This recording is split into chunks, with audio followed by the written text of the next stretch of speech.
Hi my డివైటీ family, ఆగండి ఈ video కనుక చూడకపోతే చాక్లెట్ లేకుండా చేసుకునే డార్క్ చాక్లెట్ కన్నా టేస్టీగా ఉన్న చాక్లెట్ క్రీమ్ అయితే మిస్ అవుతారు. సో రెసిపీ కోసం ఒక ప్యాన్లో 1 glass milk, 1/2 glass water and మీ టేస్ట్కి తగ్గ 1/2 కప్ షుగర్ అయితే యాడ్ చేసుకోండి. అండ్ కోకో పౌడర్ అని మార్కెట్లో దొరుకుతుంది. సో ఒక 5 to 6 tablespoon cocoa powder and compulsory 2 packets 2 rupees coffee powder అయితే వేసుకొని టేస్ట్ చాలా బాగుంటుంది.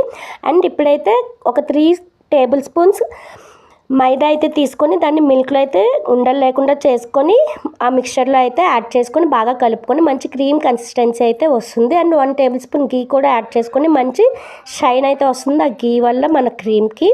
మీరు అన్ని ఇంగ్రీడియంట్స్ వేసిన తర్వాత జస్ట్ 5 minutes అయితే కలుపుతూ ఆ క్రీమ్ని మరిగించుకోండి, సరిపోతుంది. మంచి క్రీమ్ కన్సిస్టెన్సీ అయితే చల్లారిన తర్వాత మనకైతే వస్తుంది. బాగా కూల్ అయిన తర్వాత ఒక ఎయిర్ టైట్ కంటైనర్లో అయితే వేసి ఫ్రిడ్జ్లో అయితే స్టోర్ చేసుకుని ఇలా కేక్స్ పైన అయితే హ్యాపీగా డెకరేట్ చేసుకోండి. హెల్తీ అండ్ టేస్టీ రెసిపీస్ కోసం మన ఛానల్ అయితే సబ్స్క్రైబ్ చేసుకోండి ప్లీజ్.